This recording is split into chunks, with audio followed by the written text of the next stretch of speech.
Students, welcome to एमकेएच। मैं Ruby Singh Atiya और आज हम आपका जो चैप्टर है, चैप्टर नंबर 2 सूक्ष्म जीव मित्र एवं शत्रु, इसका 2 नंबर वाला पार्ट करना चाहते हैं, जिसके अंदर हमने पढ़ना था कि मित्रवत सूक्ष्म जीव कौन से होते हैं। क्योंकि लास्ट लेक्चर में हमने बात की थी कि सूक्ष्म जीव जो है, सूक्ष्म जीव, जीवाणु, वायरस जैसे हम नाम सुनते हैं तो हमें ऐसे लगता है कि शायद ये हमारे शत्रु हैं, लेकिन कुछ एक सूक्ष्म जीव ऐसे भी होते हैं जो हमारे मित्रवत सूक्ष्म जीव है, जो कुछ कार्यों में हमारी सहायता करते हैं। तो आपको पता ही है कि सूक्ष्म जीव 2 प्रकार के होते हैं, एक तो होते हैं शत्रु सूक्ष्म जीव और दूसरे होते हैं मित्रवत सूक्ष्म जीव। तो आज की क्लास में हमें केवल और केवल मित्रवत सूक्ष्म जीव के बारे में पढ़ना है।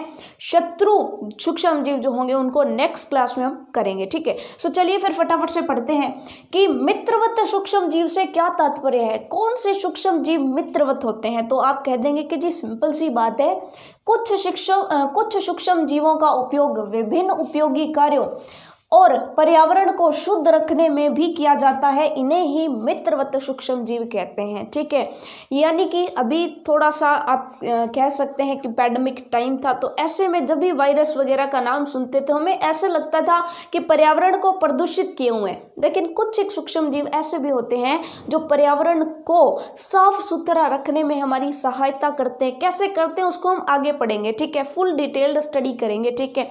ये चीज़ आपको समझ में आ गई। और इसके अलावा बहुत सारे कामों में हमारी सहायता करते हैं, जैसे दही बनाने में आपको पता है कि लैक्टोबैसिलस नाम का जो जीवाणु है वो दही बनाता है, ठीक है। इसी तरह से एक कवक होता है जिसका नाम होता है खमीर, या जिसको आप यीस्ट कहते हो, ठीक है, यीस्ट पाउडर उसको बोला जाता है या खमीर पाउडर बोला जाता है। उसको जब आप ब्रेड वगैरह बनाते हो, केक वगैरह बनाते हो, यानी कि जो बेसिक देखा जाए तो जो बेकिंग उद्योग है वहां पर उसका उपयोग किया जाता है। तो ऐसे जो जीवाणु हैं इनका उपयोग किया जाता है, तो इन्हीं जीवाणु को जिनको उपयोग किया जाता है उन्हीं को क्या बोला जाता है, मित्रवत सूक्ष्म जीव बोला जाता है। ये चीज आपको समझ में आ गई। तो सिंपल सी परिभाषा, कुछ सूक्ष्म जीवों का उपयोग विभिन्न उपयोगी कार्यों, पर्यावरण को शुद्ध रखने में भी किया जाता है, इन्हें ही मित्रवत सूक्ष्म जीव कहा जाता है। उसके बाद नेक्स्ट क्वेश्चन बनता है कि मित्रवत सूक्ष्म जीवों के उपयोग क्या क्या है फिर। तो सिंपल सी बात है, पहला उपयोग आप कह सकते हो दूध से दही बनाने में, ठीक है। दूध से दही बनाने में आपको पता है कि लैक्टोबैसिलस नाम का जो जीवाणु होता है वो दही में पाया जाता है, ठीक है। और जैसे ही आप दूध के अंदर थोड़ा सा दही मिलाते हो तो सिंपल सी बात है कि आपको पता है कि दही बनाने के लिए हमें क्या प्रोसेस करनी पड़ती है, दूध को हल्का सा गर्म करना पड़ता है, गुनगुना, ठीक है, हल्का सा गर्म, ठीक है। जब दूध हल्का सा गर्म होता है तो हम थोड़ा सा जो है कोई खट्टी चीज़, जैसे कि आप बेसिक रूप से दही या छाछ उसमें डालते हैं तो वो दही जम जाता है उसमें, और अचानक से नहीं जमता, धीरे धीरे जमता। आपने देखा होगा कि अक्सर ये प्रोसेस हमारे घरों में होती है कि रात को दही जमा करके रखा जाता है और सुबह वो दही एकदम जम करके तैयार हो जाता है। ऐसा ही तो होता है, ठीक है। तो यहाँ पर बेसिक सी चीज़ क्या होती है कि दही का मतलब क्या है कि हमने जब दूध के अंदर दही डाला तो हमने क्या किया कि दही में थोड़े से जो लैक्टोबैसिलस जीवाणु थे वो हमने दूध में डाल दिए। अब ये जो लैक्टोबैसिलस जीवाणु हैं, दूध थोड़ा सा गर्म है तो इनकी वृद्धि आसानी से होती है, ठीक है। ये जो लैक्टोबैसिलस जीवाणु है थोड़े से, वो दूध के अंदर जा करके पूरी रात अपना जनन करेंगे।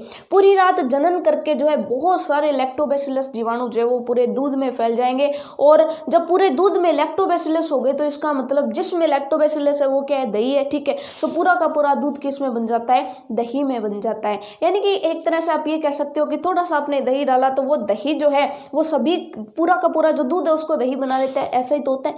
तो थोड़े से लैक्टोबैसिलस जीवाणु जो आपने डाले वो, हालांकि उतने से दही में ही हजारों जो है लैक्टोबैसिलस जीवाणु होते हैं, ठीक है, क्योंकि जीवाणु आपको पता है बहुत छोटे होते हैं, और वो जब पूरे दूध में रात रात भर जनन करते हैं तो सुबह जो है उनका जो है पूरा का पूरा दूध दही में परिवर्तित हो जाता है। ये चीज आपको समझ में आ गई। तो पहला तो उपयोग यही हो गया कि दूध से दही बनाने में। दूसरा उपयोग कार्बनिक अपशिष्ट के अपघटन में। ऐसे बहुत सारे जीवाणु आपने देखा होगा कि जब पेड़ों की पत्तियां या सड़ी गली सब्जियां जो होती हैं उनको खत्म कौन करता है, सूक्ष्म जीव तो करते हैं, ठीक है। तो सूक्ष्म जीव क्या करते हैं कि जो प्रकृति का कचरा है, जो कार्बनिक अपशिष्ट है, उसको साफ करने का काम कौन करता है, सूक्ष्म जीव करते हैं। और ऐसे सूक्ष्म जीवी तो हमारे प्रकृति का चक्र जो है, जो चक्र होता है उसको चलाए रखते हैं, जिस वजह से हमारी जो प्रकृति है उसका कचरा साफ होता रहता है। ठीक है, सो इसी वजह से हम कहते हैं कि कार्बनिक अपशिष्ट के अपघटन में भी सूक्ष्म जीव हमारे लिए उपयोगी होते हैं। ठीक है, अब सूक्ष्म जीव उपयोगी हैं वो कैसे कैसे करेंगे, सब कुछ अच्छे से पढ़ेंगे। ठीक है, फिलहाल सिर्फ इसके उपयोग सुन लीजिए।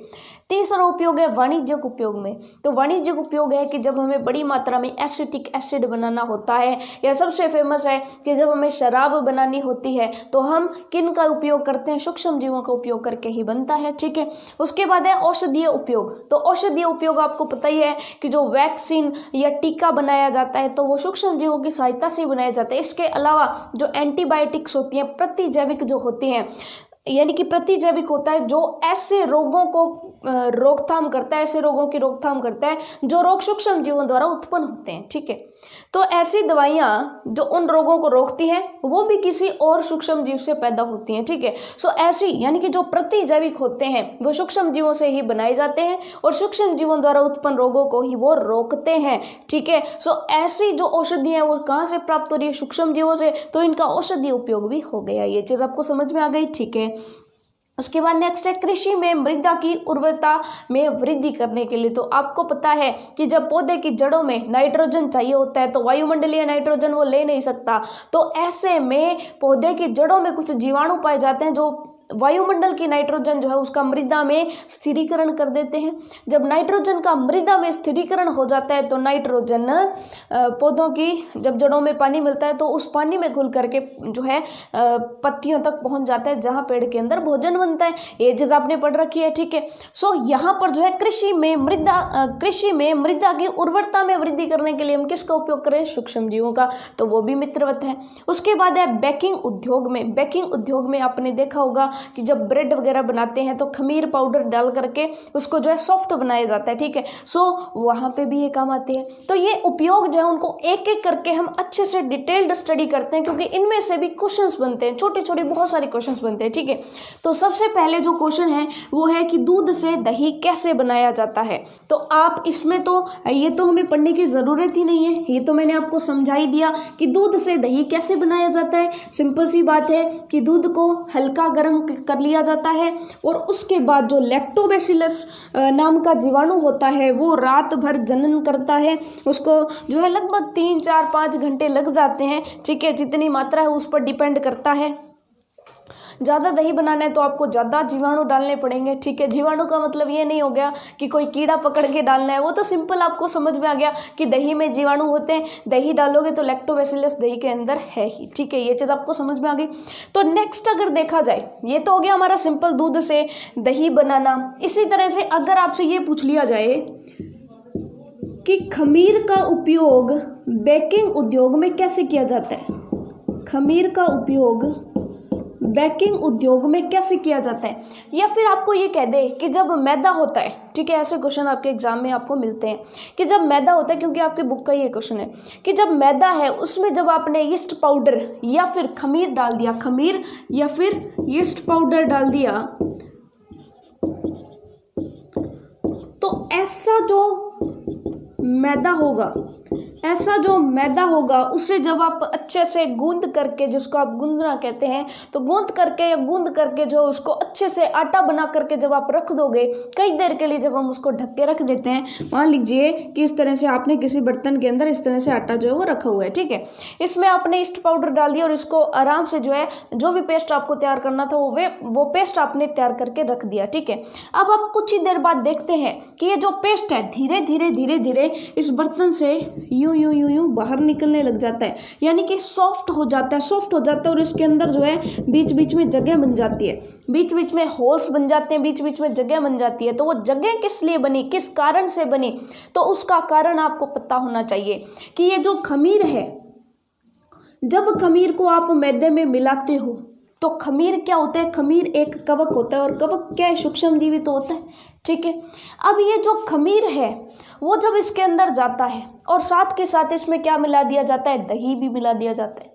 अब दही जो है जब पूरे आटे में फैल रहा होता है, पूरे मैदे में फैल रहा होता है, तो उसके साथ ये कवक यानी कि खमीर भी पूरे आटे में फैल जाता है, पूरे पेस्ट में फैल जाता है। जो भी आपने मटेरियल तैयार किया उसमें पूरे में फैल जाएगा। क्यों? क्योंकि जनन करके धीरे धीरे, ठीक है।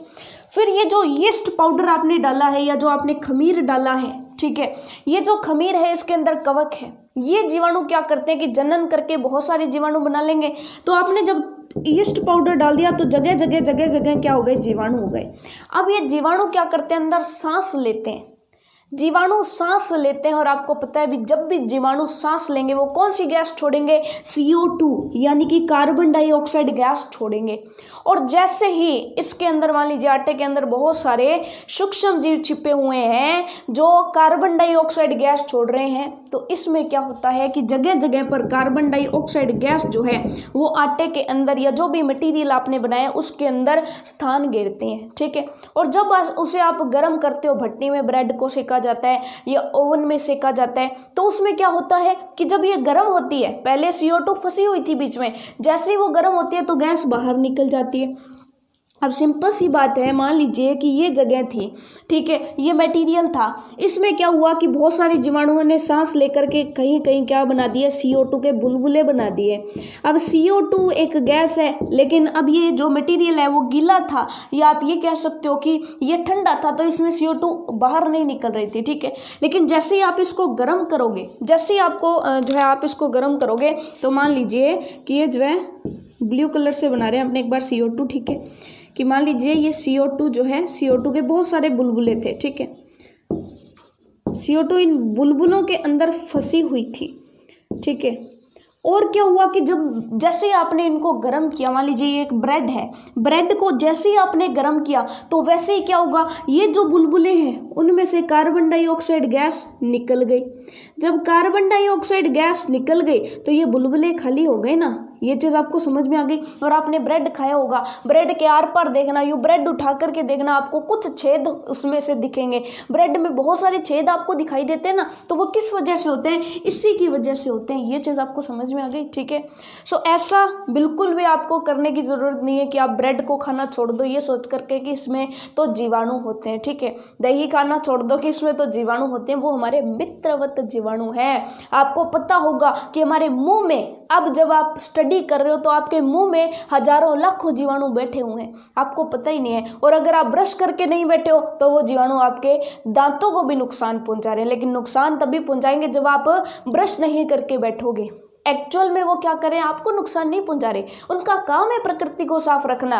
वो क्या कर रहे हैं? आपके दांतों में जो भोजन फंसा हुआ है उसे बेचारे साफ कर रहे हैं। अब जब भोजन साफ किए जा रहे हैं, भोजन को साफ कर रहे हैं, तो ऐसे में अमल निकल रहा है, अमल उत्सर्जित कर रहे हैं, और वो अमल जो है वो आपके दांतों को नुकसान पहुंचा रहा है। जीवाणु आपको नुकसान नहीं पहुंचा रहे हैं, ठीक है। ये चीज़ आपको समझ में आ गई। जीवाणु तो अपना काम कर रहे हैं, उनका काम है पूरे वातावरण को साफ सुथरा रखना, ठीक है। चलिए, तो बेकिंग उद्योग में आपको पता चल गया कि खमीर जो है, जो यीस्ट पाउडर है या जो खमीर पाउडर है, वो मैदे के अंदर मिलाया जाता है ताकि वो श्वसन करे। श्वसन करके वो CO2 के बुलबुले बना लेते हैं। CO2 बहुत सारी श्वसन क्रिया द्वारा बीच में फंसी होती है, जब उसको गर्म करते हैं तो वो निकल जाती है और बीच में जो है इस तरह की संरचना बन जाती है, छेद वाली, ठीक है, जो है हमारे भोजन को बहुत ही स्वादिष्ट बनाती है, ठीक है। ये चीज़ आपको समझ में आ गई। सो यानी कि खमीर वाले आटे में भी किसका उपयोग होता है? जीवाणुओं का उपयोग होता है। खैर, ये तो बात हो गई बेकिंग उद्योग में। दो उपयोग हमने पढ़ लिए, दही बनाने में, बेकिंग उद्योग में। अब तीसरा उपयोग हमें पढ़ना है। तीसरा उपयोग है औद्योगिक उपयोग, कि मित्रवत सूक्ष्म जीवों का औद्योगिक उपयोग कैसे किया जाता है। तो देखिए, बहुत ही सिंपल है कि सबसे एक जो ऐसा उपयोग है जो सभी को पता होता है कि जब भी हमें क्या बनानी होती है? अल्कोहल बनानी होती है। जब भी हमें क्या बनानी होती है? शराब बनानी होती है, ठीक है। शराब एक प्रकार की अल्कोहल है, बहुत सारे प्रकार के अल्कोहल होते हैं, ठीक है। सो अल्कोहल बनानी है या शराब बनानी है, या औद्योगिक स्तर पर एसिटिक अम्ल बनाना है। औद्योगिक स्तर का मतलब आप समझ रहे हैं ना, उद्योगों में बहुत बड़ी मात्रा में जब बनाना है तब इनका उपयोग करते हैं, ठीक है। सो बड़ी मात्रा में जब हमें अल्कोहल, शराब या एसिटिक अम्ल बनाना है तो वहाँ पर क्या किया जाता है? एक्चुअल में देखिए जब अल्कोहल, शराब या एसिटिक एसिड बनानी होती है तो ये सारी की सारी चीज़ें किससे बनाई जाती हैं? ये बनाई जाती है जौ, गेहूँ, चावल या फलों के रस से। जौ से, गेहूँ से या चावल से या फलों के रस से, फलों के रस से। तो अब आपको ये समझना है कि सूक्ष्म जीव आएगा, वो जौ, गेहूँ, इनसे अल्कोहल, शराब और एसिटिक एसिड कैसे बना देगा। ठीक है, ये अलग अलग उद्योग होंगे तो उनमें अलग अलग बनाया जाएगा। शराब का उद्योग है तो वहाँ पर इन सारी चीज़ों से शराब बनाएंगे। तो एक्चुअल में यहाँ पर क्या प्रोसेस होती है उसको ध्यान से सुनिएगा कि ये जो मटेरियल है, जौ, गेहूँ, चावल, फलों के रस, इसमें क्या पाई जाती है? इसके अंदर शर्करा पाई जाती है। क्या पाई जाती है? शर्करा। और इन पदार्थों में जो शर्करा पाई जाती है, इन पदार्थों में जो शर्करा पाई जाती है, जो सूक्ष्म जीव होते हैं, जैसे कि स्पेशली अगर हम यीस्ट की बात करें, तो यीस्ट इस शर्करा का क्या कर देता है? किण्वन कर देता है। क्या कर देता है? किण्वन कर देता है। और जब इनके अंदर की शर्करा का किण्वन हो जाएगा तो वो क्या बन जाएगी? शराब बन जाएगी। यानी कि सिंपल सी बात है कि जौ, गेहूँ, चावल, फलों का रस, ये जो होते हैं इनके अंदर जो शर्करा पाई जाती है, उस शर्करा का किण्वन किया जाता है इन सूक्ष्म जीवों के द्वारा। और जब जैसे इनका किण्वन हो जाता है तो वो किस में बदल जाते हैं? शराब में, अल्कोहल में, एसिटिक अम्ल में परिवर्तित हो जाती हैं। अब आपको एक चीज़ समझ में नहीं आएगी कि ये किण्वन क्या चीज़ होती है। ये किण्वन क्या चीज़ होती है? तो सिंपल सी बात है, जैसा काम दही कर रहा था, जैसा काम खमीर कर रहा था, खमीर वाला मैदा कर रहा था, तो वैसे ही किण्वन भी एक प्रोसेस होती है। एक्चुअल में किण्वन में क्या होता है कि जो जटिल कार्बनिक यौगिक होते हैं, जो जटिल कार्बनिक यौगिक होते हैं, उन्हें बदला जाता है सरल कार्बनिक यौगिकों में। उन्हें बदला जाता है सरल कार्बनिक यौगिकों में। ठीक है, इसको आप ऐसे मान सकते हो, इसको एक सिंपल सा एग्जांपल लेके सोचना कि आपने चॉकलेट खाई होगी, डेयरी मिल्क वाली चॉकलेट। तो आपने देखा होगा कि डेयरी मिल्क वाली चॉकलेट होती है, इसके अंदर बहुत सारी बाइट्स होती हैं, उसके अंदर बहुत सारी बाइट्स होती हैं। ठीक है, सो ये तो है जटिल कार्बनिक यौगिक। अब जितने आप भाई बहन हो, आपने एक एक बाइट तोड़ के सभी को दे दी, एक एक बाइट आपने तोड़ दी तो वो क्या बन गया? सरल कार्बनिक यौगिक बन गया। ये चीज़ आपको समझ में आ गई। यानी कि जटिल कार्बनिक यौगिकों को जो जीवाणु होते हैं वो सरल कार्बनिक यौगिकों में परिवर्तित कर देते हैं, और वो भी बिना ऑक्सीजन के। यानी सिंपल सी बात है, ऑक्सीजन की अनुपस्थिति में, ऑक्सीजन की अनुपस्थिति में, यानी कि ऑक्सीजन नहीं होनी चाहिए। ठीक है, ऑक्सीजन की अनुपस्थिति में जटिल कार्बनिक यौगिकों को सरल कार्बनिक यौगिकों में बदल देते हैं। तो अगर इनकी शर्करा का, इसी प्रोसेस को क्या बोला जाता है? किण्वन। तो इस शर्करा को जब सरल पदार्थों में बदल दिया तो वो क्या बन गई? शराब बन गई। तो शर्करा जो है उसका किण्वन हो जाए तो क्या बन जाती है? शराब बन जाती है, अल्कोहल बन जाता है, या फिर एसिटिक एसिड जो आपको बनाना है वो बन जाएगा। बस किस में? ऑक्सीजन की अनुपस्थिति में। आपने देखा होगा कि कई बार न्यूज़पेपर्स में भी आप सुनते हो कि जब अवैध शराब वगैरह बनाई जाती है तो वहाँ पर जो उनका यंत्र होता है शराब बनाने का, तो उसको अंडरग्राउंड बनाया जाता है ताकि वहाँ पर ऑक्सीजन की मात्रा जो है वो पहुँचे नहीं, ऑक्सीजन की अनुपस्थिति होनी चाहिए। ये चीज़ आपको समझ में आ गई। ठीक है, सो ये चीज़ थी कि औद्योगिक उपयोग कैसे किया जाता है। ठीक है, अब आप कहेंगे कि जब शर्करा का किण्वन करके शराब बनाई जा सकती है तो क्यों नहीं उस घर वाली शराब को जो है अलाउ कर दिया जाता कि घर पर लोग शराब बनाएं और पी लें। बाजार वाली जो शराब है वो क्यों होती है और घर पर शराब बनाना अवैध क्यों होता है? तो आपको पता होना चाहिए कि जो शराब है ना वो एक स्पेशल टाइप की अल्कोहल होती है जिसको आप एथेनॉल कहते हो। ठीक है, स्पेशल टाइप की होती है, लेकिन जब वो बन रही होती है तो शराब का पूरा पकना बहुत आवश्यक होता है। यानी कि जटिल पदार्थ पूर्ण रूप से सरल कार्बनिक यौगिकों की एक जो प्रोसेसिंग है उसमें से गुजरने चाहिए।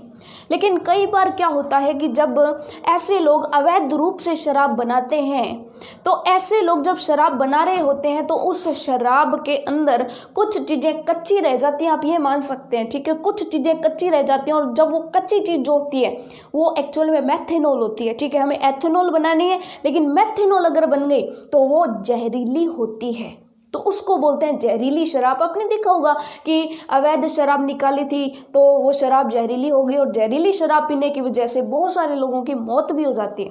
तो इस वजह से घर पर शराब निकालना अलाउ लोगों को नहीं किया जाता है, ठीक है। यही कारण है कि ये जो घर पर शराब इत्यादि बनाई जाती है उसको अवैध बोला जाता है। ये चीज़ आपको समझ में आ गई, क्योंकि वो जो शराब है कई बार सही नहीं बन पाती, और बहुत बार ऐसा होता है कि वो कच्ची रह जाती है, जहरीली हो जाती है, जिसको पीने से व्यक्तियों की मौत हो जाती है। ये चीज़ आपको समझ में आ गई, ठीक है। सो औद्योगिक उत्पादन आपको समझ में आ गया। नेक्स्ट अगर देखा जाए औषधि के रूप में, नेक्स्ट है औषधीय उपयोग। तो सिंपल सी बात है कि सूक्ष्म जीवों का औषधीय उपयोग किस में किया जाता है? प्रतिजैविक बनाने में। तो नेक्स्ट है हमारा औषधीय उपयोग। सिर्फ यहाँ पर समझ लीजिए, नोट्स आपको पीडीएफ में मिलेंगे, यहाँ पर केवल और केवल आपको बेसिक अंडरस्टैंडिंग बनानी है।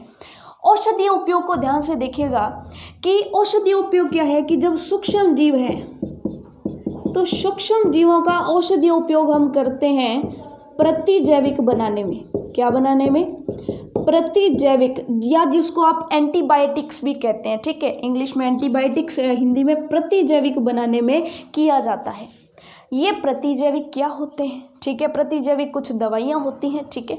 ये प्रतिजैविक करते क्या हैं? तो सिंपल सी बात है कि कोई ऐसा रोग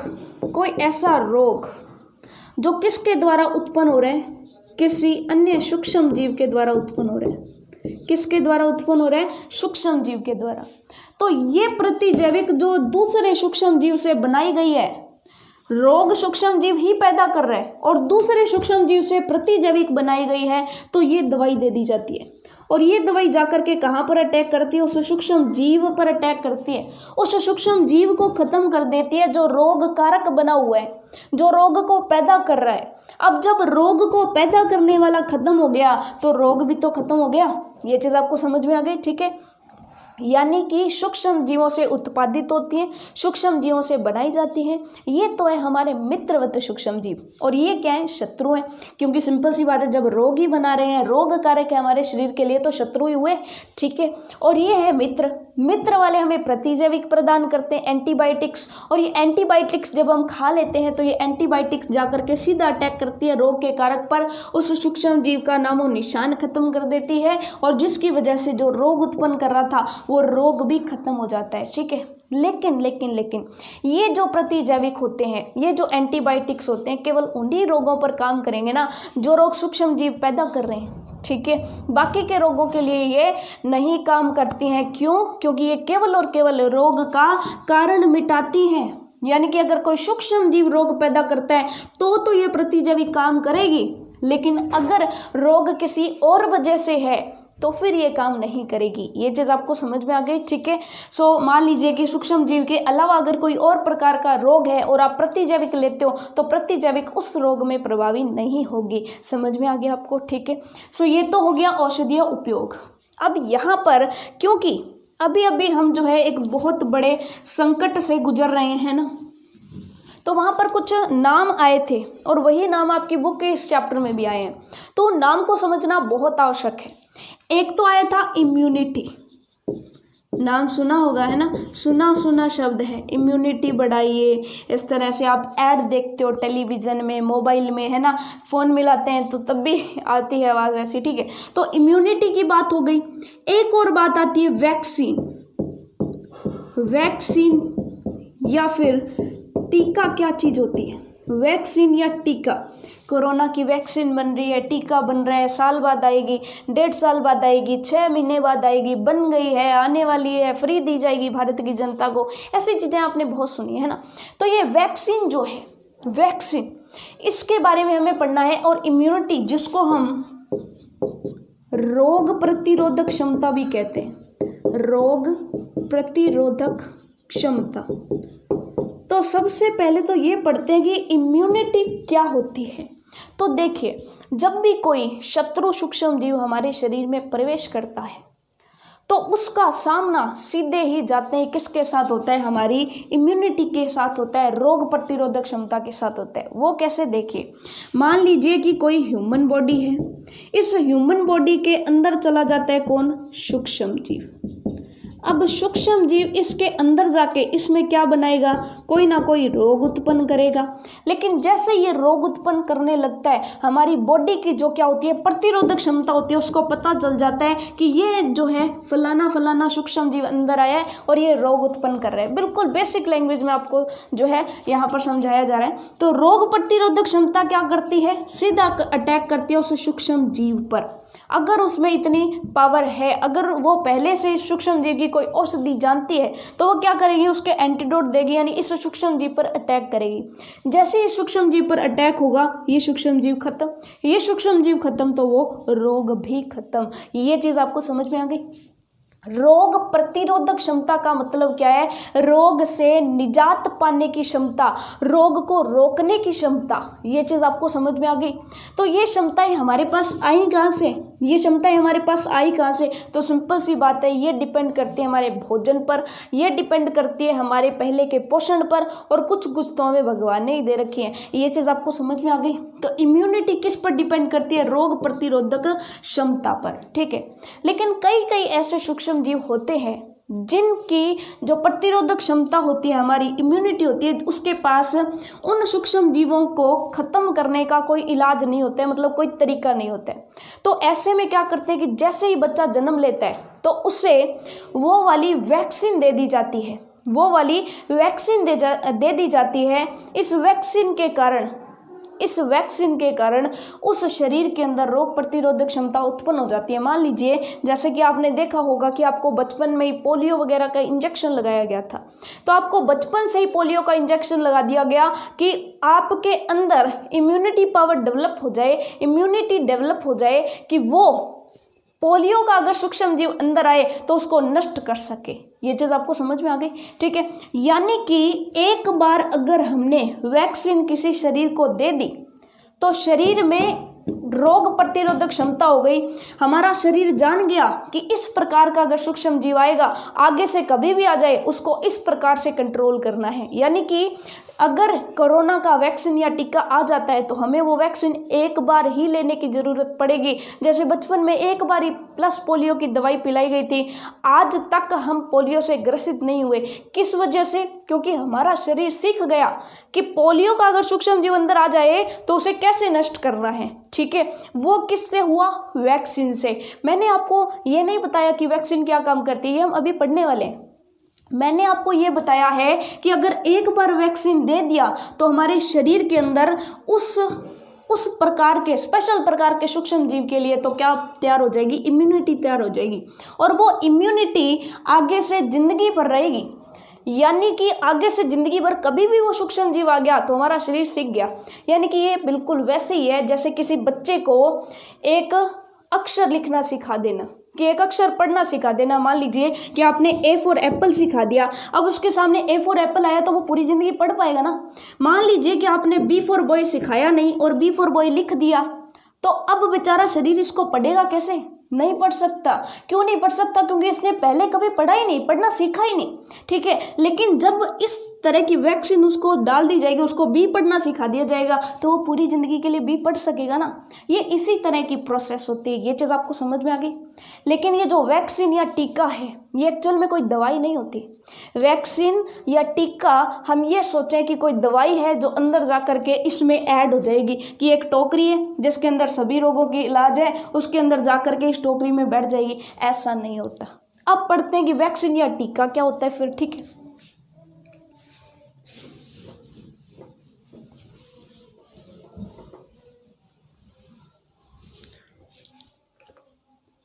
अब देखिए, क्योंकि हमारे पास नया नया एग्जाम्पल भी है तो कोरोना को लेकर के इसको चीज़ को समझते हैं, ठीक है। मान लीजिए कि कोरोना की वैक्सीन बन जाती है, तो कोरोना की वैक्सीन जब बन जाती है, चलिए कोरोना को छोड़िए, एक सूक्ष्म जीव की जो है एग्जाम्पल लेकर के समझते हैं।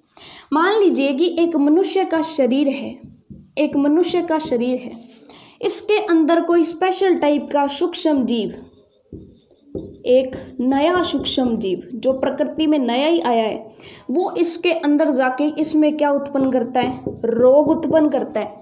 और इस व्यक्ति के पास वो वाली इम्यूनिटी या रोग प्रतिरोधक क्षमता नहीं है कि वो इस सूक्ष्म जीव के रोग को नष्ट कर सके, तो अब वो इस रोग को नष्ट कर पाएगा क्या, नहीं कर पाएगा। कि नया सूक्ष्म जीव आया है, वैसी इम्यूनिटी नहीं है, तो हम इसको ख़त्म नहीं कर सकते। अब वैक्सीन या टीका क्या काम करता है, वैक्सीन या टीका क्या काम करता है कि व्यक्ति इस सूक्ष्म जीव से ग्रसित नहीं है, व्यक्ति इस सूक्ष्म जीव से ग्रसित है या नहीं, उससे कोई लेना देना नहीं है। वैक्सीन क्या होगी, उस सूक्ष्म जीव की मृत कोशिकाएं होगी, मृत और निष्क्रिय, ठीक है, मृत और निष्क्रिय।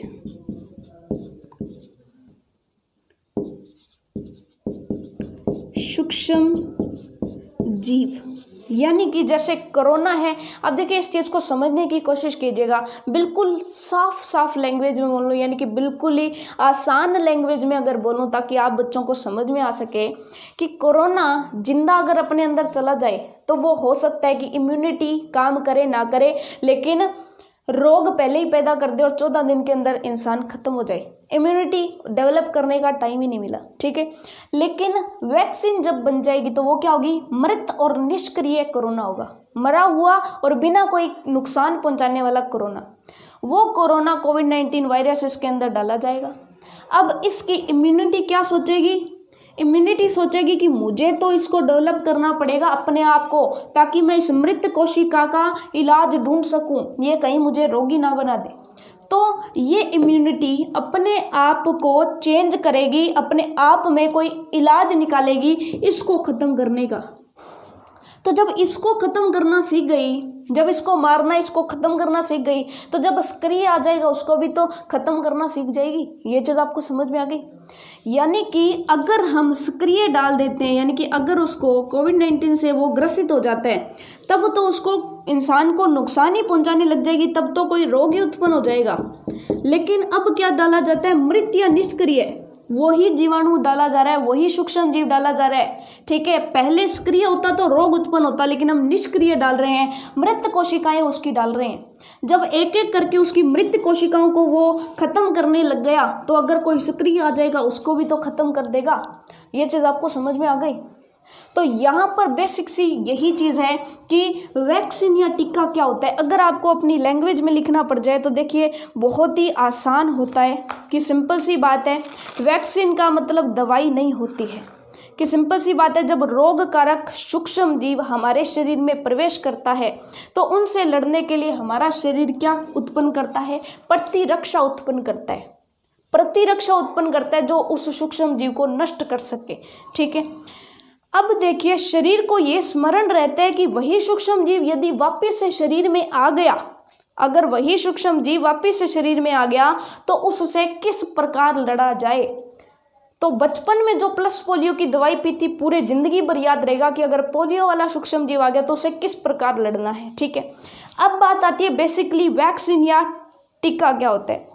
यदि मृत अथवा निष्क्रिय सूक्ष्म जीवों को शरीर में प्रविष्ट करवाया जाए, यानी प्रवेश करवाया जाए, तो शरीर की कोशिकाएं उसी के अनुसार लड़ने के प्रतिरक्षी उत्पन्न करके रोग कारक को नष्ट कर देती है, इस रोग कारक को नष्ट कर देती है। और जब इस रोग कारक को नष्ट कर देती है तो सदा के लिए सीख जाती है कि अगर ऐसा कोई आ गया तो उसे खत्म कैसे करना है।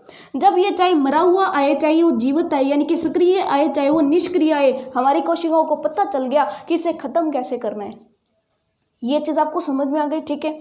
अच्छा, अब आप कहेंगे कि मृत और निष्क्रिय क्यों डाला। मृत और निष्क्रिय इसलिए डाला ताकि ये रोग कारक ना उत्पन्न कर सके शरीर में जाकर के। ये जो वैक्सीन है वो रोग नहीं उत्पन्न करेगा, रोग नहीं उत्पन्न करेगा तो इम्यूनिटी को अपना टाइम मिल जाएगा, इम्यूनिटी को अपना टाइम मिल जाएगा। लेकिन अगर वो सक्रिय डाल दिया तो रोग उत्पन्न कर देगा, इम्यूनिटी का सारा ध्यान इस रोग की तरफ चला जाएगा। इस सक्रिय के खिलाफ अपने आप को डेवलप करने की, अपने आप को शक्तिशाली बनाने की तो वो सोचेगी नहीं। ये चीज़ आपको समझ में आ गई, ठीक है। सो ये होता है पूरा का पूरा कंसेप्ट कि औषधीय उपयोग कैसे किया जाता है। तो आपको पता होगा कि हैजा, क्षय, चेचक, हेपेटाइटिस को वैक्सीन द्वारा रोका जा सकता है। और बचपन में आपको कई सारे इंजेक्शंस इसके दिए गए थे, जैसे प्लस पोलियो का। आपने देखा होगा कि आपके जो यहाँ पर शोल्डर पर अगर आपने देखा होगा तो एक निशान होता है, बचपन में एक इंजेक्शन दिया जाता है ना, वो भी क्या होता है, वो भी वैक्सीन ही था। ये चीज़ आपको समझ में आ गई, ठीक है। इसको जो है टीका भी बोला जाता है, वैक्सीन भी बोला जाता है, ठीक है। ये चीज़ तो आपको समझ में आ गई। अब हम इसका नेक्स्ट उपयोग पढ़ते हैं कि औषधीय उपयोग आपने समझ लिया और नोट्स आपको पीडीएफ में मिल जाएंगे, ठीक है। उसके बाद नेक्स्ट आता है हमारा कि मिट्टी में, मृदा में उर्वरता को कैसे बढ़ाता है। सूक्ष्म जीव मृदा में उर्वरता को कैसे बढ़ाते हैं। तो आप कह देंगे कि सिंपल सी बात है कि मृदा जो होती है, मृदा, इसके अंदर नीले हरे शैवाल पाए जाते हैं। कौन पाए जाते हैं? नीले हरे शैवाल पाए जाते हैं। क्या टॉपिक पढ़ रहे हैं, एक बार हेडिंग डाल दें, सूक्ष्म जीवों की, सूक्ष्म जीवों की मृदा में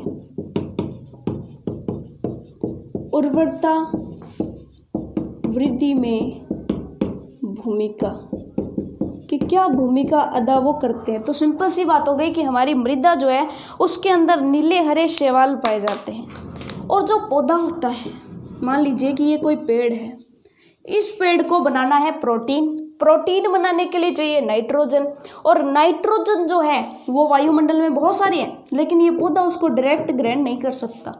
तो अब ये पौधा क्या करेगा कि पौधे की जो मृदा है उसके अंदर क्या पाए जा रहे हैं, उसके अंदर पाए जा रहे हैं नीले हरे शैवाल। अब ये जो नीले हरे शैवाल हैं वो वायुमंडलीय नाइट्रोजन को पकड़ेंगे और मृदा के अंदर उनका क्या कर देंगे, स्थिरीकरण कर देंगे। स्थिरीकरण करने का मतलब है कि नाइट्रोजन जो गैस के रूप में था अब वो कुछ और पदार्थों के रूप में बनकर मिट्टी में मिल जाएगा। अब मिट्टी में मिले हुए हैं और मिट्टी में बहुत सारे पोषक तत्व हैं। जैसे ही आप दोगे पानी, पानी कहाँ जाएगा, जड़ों की सहायता से, तने से होते हुए सीधा पत्तियों तक जाएगा। और जल के साथ साथ कौन जाते हैं, पोषक तत्व भी जाते हैं। पोषक तत्व जाएंगे तो नाइट्रोजन पीछे रहेगा क्या, नाइट्रोजन भी चला गया। नाइट्रोजन चला गया तो प्रोटीन बन गए, प्रोटीन बन गया तो काम खत्म हो गया। यानी कि मृदा के अंदर नाइट्रोजन की पूर्ति कौन करता है, ये नीले हरे शैवाल करते हैं। और ये नीले हरे शैवाल क्या होते हैं, तो सिंपल सी बात है, सूक्ष्म जीवित होते हैं। शैवाल और कवक हमने पढ़े थे कि ये सूक्ष्म जीव होते हैं। तो ये चीज़ आपको समझ में आ गई कि सूक्ष्म जीवों की मृदा में उर्वरता वृद्धि में बहुत भूमिका होती है, बहुत महत्वपूर्ण भूमिका होती है। क्यों? क्योंकि ये नीले हरे शैवाल जो हैं वो जड़ों में रहते हैं, मृदा में रहते हैं और नाइट्रोजन का स्थिरीकरण कर देते हैं मृदा के अंदर। ये चीज़ आपको समझ में आ गई। तो ये तो हो गया मृदा में उर्वरता बढ़ाने में क्या भूमिका होती है। नेक्स्ट फिर लास्ट पढ़ लेते हैं कि पर्यावरण के शुद्धिकरण में इनकी क्या भूमिका होती है। पर्यावरण के शुद्धिकरण में इनकी क्या भूमिका होती है। तो ये भी एक पेड़ के एग्जाम्पल से समझते हैं। देखिए बहुत ही बेसिक सी लैंग्वेज में मैंने आपको समझाया है। नोट्स में आपको ये नहीं लिखना है, ठीक है। नोट्स में आपको जो पीडीएफ मिलेगी उसमें से लिखना है, ठीक है। चलिए मान लीजिए आपने मान लिया कि एक पेड़ है, बहुत हरा भरा पेड़ है, ठीक है। हम किसके बारे में बात कर रहे हैं, पर्यावरण शुद्धिकरण। पर्यावरण शुद्धिकरण में सूक्ष्म जीवों की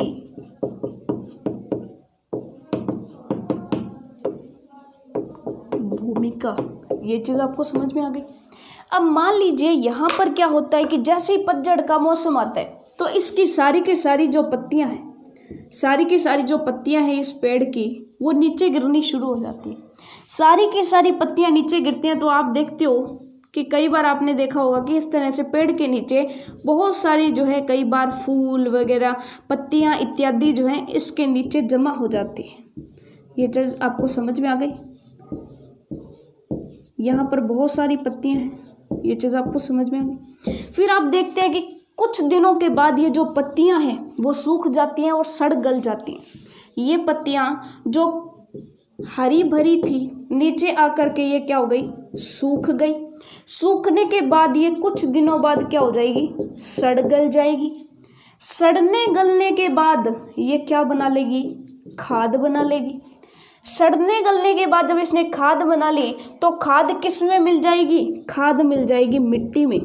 आपने ये तो पढ़ा होगा कि हर एक चीज़ जो है, जो भी सजीव है वो लास्ट में किस में मिलता है, मिट्टी में मिल जाता है। ठीक है, वो किस में मिल गई, मिट्टी में। और मिट्टी के अंदर क्या बना लिया, पोषक तत्व बना लिए। पोषक तत्व जैसे ही पानी डालोगे वापिस से किस में चले गए, पेड़ों की पत्तियों में चले गए। वो पेड़ों की पत्तियां वापिस से हरी थी, नीचे गिरी, नीचे गिरते ही वापिस से सूखी, जैसे ही सूखी सड़ गल गई, खाद बन गई, मिट्टी में पोषक तत्व दे दिए और वापिस से, यानी कि ये जो है चक्र चलता रहता है। तो यहाँ पे कोई भी चीज़ वेस्ट हुई क्या, यहाँ पे कोई भी चीज़ ऐसी आपको दिखाई दी जो पर्यावरण के लिए कचरा बन गई, कुछ भी नहीं बनी। वही चीज़ जो टूटी, जो कचरा बन के टूटी, वही सड़ गल के खाद बन गई। खाद ने मिट्टी में पोषक तत्व दे दिए और वही पोषक तत्व तो इसने वापस से ले लिए, कचरा तो कोई भी उत्पन्न नहीं हुआ। ये चीज़ आपको समझ में आ गई। तो अब यहाँ पर कौन सी ऐसी चीज थी जिसने सूखी पत्तियों को सड़ा गलाकर खाद में परिवर्तित कर दिया, कौन सी चीज यहाँ पे काम कर रही थी। तो आपको पता है कि प्रकृति में ऐसे बहुत सारे सूक्ष्म जीव होते हैं जो ऐसे कार्बनिक पदार्थों का क्या करते हैं, अपघटन। अपघटन का मतलब क्या होता है, चीज़ों को सड़ा गलाकर खाद में या मिट्टी में परिवर्तित करना ही तो अपघटन होता है। ये चीज़ आपको समझ में आ गई। इन अपशिष्टों का अपघटन कौन करता है, सूक्ष्म जीव करते हैं। ये चीज़ आपको समझ में आ गई। और इसका बेस्ट एग्जाम्पल आपने देखा होगा कि अगर आपने ऑरेंज को देखा हो, संतरे को देखा हो या कोई भी फ्रूट देखा हो जिसके ऊपर आपने फफूंद आती हुई देखी हो, अगर आप उस फ्रूट को कुछ दिनों तक देखते हो तो वह फफूंद धीरे धीरे धीरे धीरे उस फ्रूट को ख़त्म करना शुरू कर देती है। आपने देखा होगा कि ऐसा फ्रूट जिस पर बाहर जो है वो फफूंद आई हुई है, वो बीच में से जो है कुछ दिनों बाद पोला हो जाता है और बीच में से खोखला हो जाता है। जैसे ही आप उसको उठाओगे थोड़ा सा पानी बनेगा और उसके बाद सब खत्म। ठीक है, यानी कि वो फ्रूट कहाँ गया, उसको किसने अपघटित कर दिया, सूक्ष्म जीवों ने अपघटित कर दिया। ये चीज़ आपको समझ में आ गई। और उन्हीं सूक्ष्म जीवों को खा करके बहुत सारे पशु पक्षी, छोटे छोटे जो जीव जंतु है वो अपना गुजारा करते हैं। जब उन्हीं जीव जंतु को उन पक्षियों ने खा लिया तो वही चक्र जो है वो चलता रहता है। ये चीज़ आपको समझ में आ गई।